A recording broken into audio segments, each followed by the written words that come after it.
Hello friends, welcome to ChillatIndianstyle. இன்னைக்கு இன்ஸ்டன்ட்டா ஈஸியா டேஸ்டியான கேப்சிகம் சட்னி பண்ண போறோம். இது செய்ய தேவையான பொருட்கள்: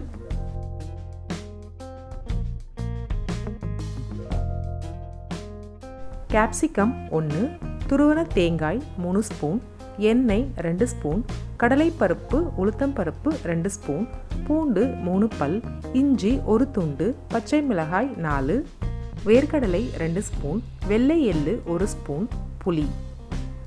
தாளிப்பு பண்ண தேவையான பொருட்கள்: எண்ணெய் 1 ஸ்பூன், கடுகு 1/2 ஸ்பூன், ஜீரகம் 1/2 ஸ்பூன், கடலைப்பருப்பு உளுத்தம்பருப்பு 1/2 ஸ்பூன், பெருங்காய பொடி 1/2 ஸ்பூன், உப்பு தேவையான அளவு. பேன் சூடு பண்ணி எண்ணெய், உளுத்தம்பருப்பு, கடலைப்பருப்பு ரெண்டும் சேர்த்து நல்லா ரோஸ்ட் பண்ணுங்க.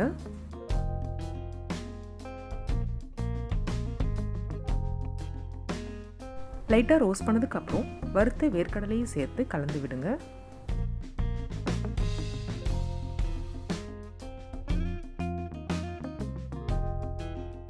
வெள்ளை எள்ளு,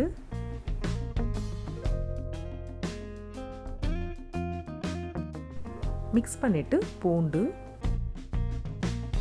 இஞ்சி, பச்சை மிளகாய், புளி இந்த அளவுக்கு இருந்தால் போதும். எல்லாம் சேர்த்து நல்லா மிக்ஸ் பண்ணி விடுங்க. இப்போ கேப்சிகம் சேர்த்துக்கலாம்.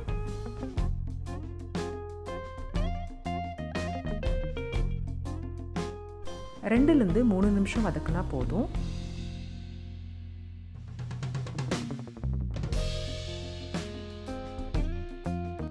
நல்லா வதங்கி இருக்கு.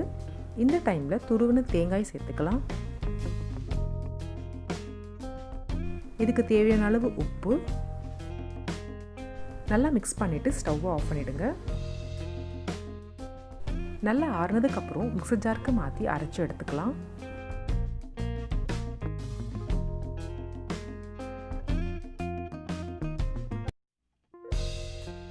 சட்னி அரைச்சாச்சு, பவுலுக்கு மாற்றிக்கலாம். இப்போ இந்த சட்னிக்கு தேவையான தாளிப்பு பண்ணலாம். தடுக்கா பேன் சூடு பண்ணி அதில் எண்ணெய்,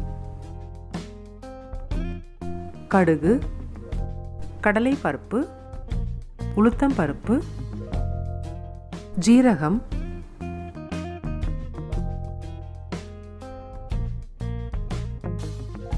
கறிவேப்பிலை,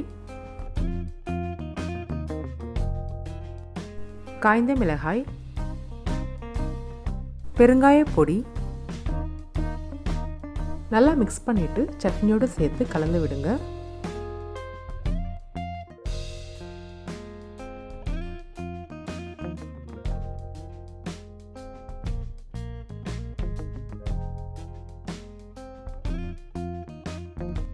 அவ்வளோதான், இன்ஸ்டண்ட்டாக டேஸ்டியான கேப்சிகம் சட்னி ரெடி ஆயிடுச்சு.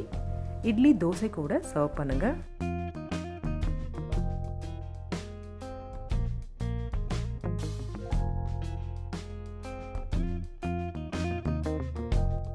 இந்த சூப்பரான கேப்சிகம் சட்னியை நீங்களும் ட்ரை பண்ணி பாருங்க. எப்படி இருந்ததுன்னு கமெண்ட்ல சொல்லுங்க. மறக்காம சில்லட் இந்தியன் ஸ்டைலுக்கு சப்ஸ்கிரைப் பண்ணுங்க. தேங்க்ஸ் ஃபார் வாட்சிங்.